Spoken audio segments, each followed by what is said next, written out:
Oi, gente. Hoje, terça-feira, dia 11 de agosto de 2015. Na verdade, não há um assunto assim, sabe? Pulsando, né? Eu tô super com a cabeça cheia, aí o coração fica apertado, né?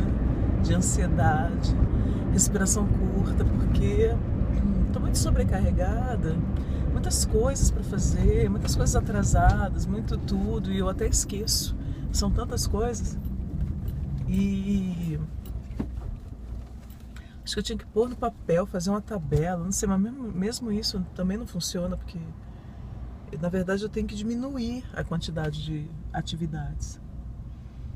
E fora aquelas em que eu tô na dúvida, né? Será que eu continuo?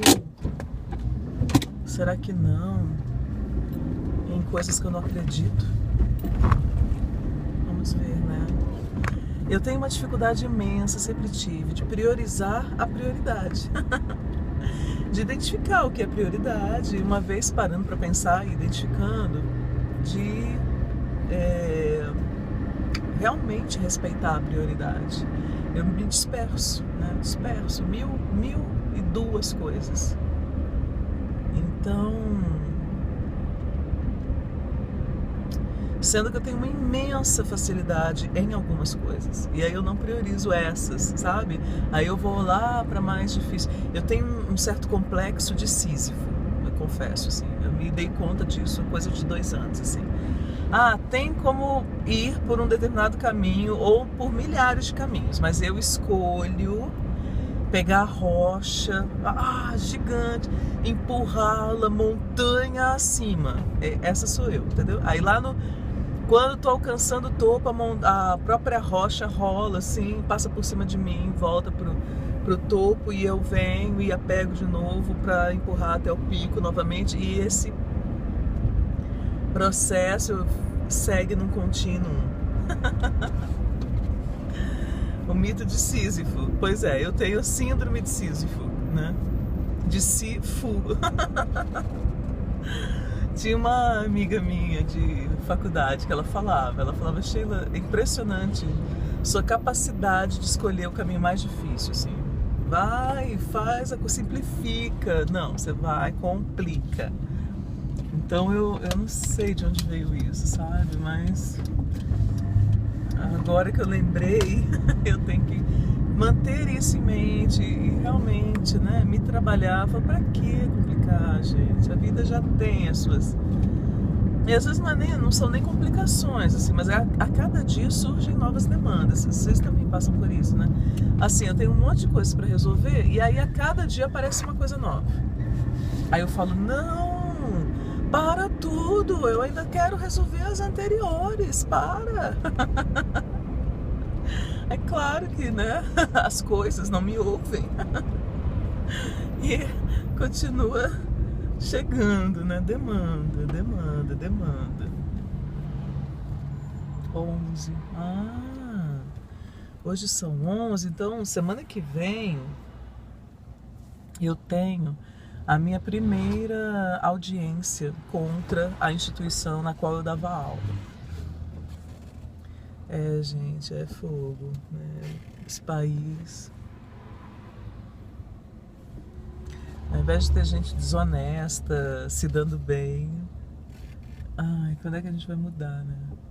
Quando que essa mentalidade vai mudar, né? Chegam os aventureiros, os exploradores, os isso, os aquilo, e acabam com quem realmente vive e quer, né, manter uma estrutura mais igualitária, mais organizada, mais justa. Esses são caçados, escravizados, estuprados, dizimados, queimados, torturados, decapitados, né? Teve um período que eu dei aula de história mesmo. Eu mudei para uma cidade muito pequenininha, onde meus pais estavam. Foi a época em que eu fui mãe, tive a minha filha. E antes de tê-la, né, eu estava procurando. Eu cheguei, aí passou um tempo, eu me recuperei, porque eu tava doente e tal, tava com úlcera, tava toda, nossa, eu tava magra, esquelética, chupada, assim, de tanta fome que eu tinha passado aqui em Brasília, nas coisas. Eu tinha me recuperado, e aí conheci uns colegas, os vizinhos, não sei quem, filho da amiga de não sei quem, aí me indicaram e eu fui dar aula. Então eu comecei a dar aula primeiro no colégio de periferia. Para vocês terem uma ideia, o bairro tinha um apelido carinhoso de Corta-Goela. Aí eu fui dar aula lá à noite, diga-se de passagem, de português para sexta, sétima, era nível fundamental ainda, né? Era sexta, sétima, oitava séries, eu acho, por aí, de português. Então foi um período que eu estudei muito conjugação verbal. Até hoje eu sou ótima em conjugação verbal por causa disso. Eu tive que dar aula disso. E ia pra escola e tal, tranquila. Você não tive nenhum episódio, nenhum aluna, né, que me marcasse ou não. Foi muito assim, aquela experiência que não deixa nenhuma lembrança em especial. Mas ela me ajudou na medida em que me indicaram também, porque eu dei aula, né, dava aula bem, explicava bastante, tinha muita paciência. Me indicaram para dar aula num outro colégio, que aí esse era no centro da cidade, era um colégio público também, mas era o melhor da cidade. E fui dar aula lá no matutino de História, fundamental também, sexta, sétima, oitava séries. E na época, o livro adotado pela escola se chamava Construindo a História. Gente, era um livro que tinha trechos de documentos da época, fotos de não sei o que. Ele era muito bacana. Esse livro ele sumiu de vista, eu nunca mais encontrei. Eu queria encontrar para comprar para mim, porque aquele livro mudou meu contato com a história. Acho que eu me apaixonei por história. Eu já era apaixonada quando eu estava na escola, por exemplo, fazendo meu ensino médio, que na época era segundo grau. Eu lembro que eu era aluna SS em história, né? Aquilo me fascinava muito. Mas os materiais, o livro didático, não era lá essas coisas. Agora, esse outro livro, Construindo a História, nossa, eu lembro que me deixou muito impactada.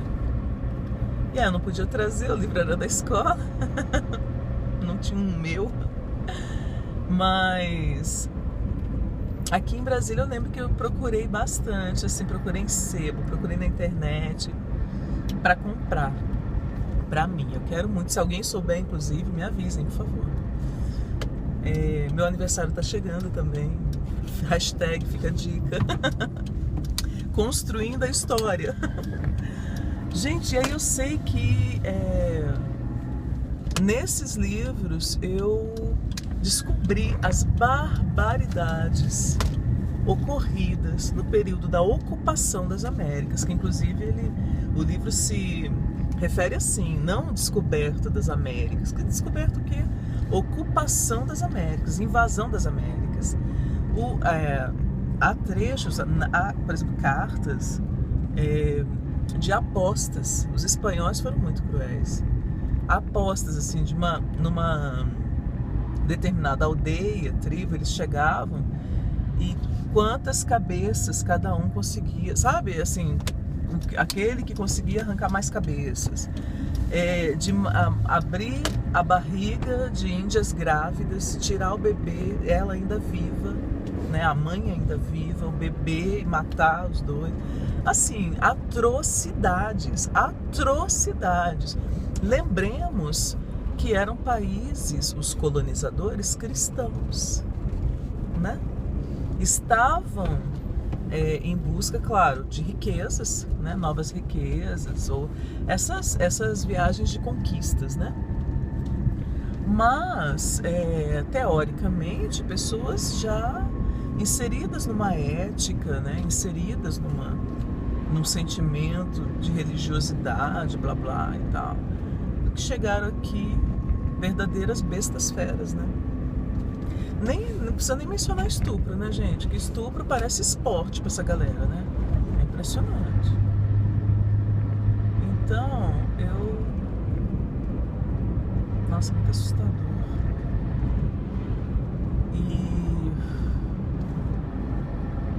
comecei a falar disso, né?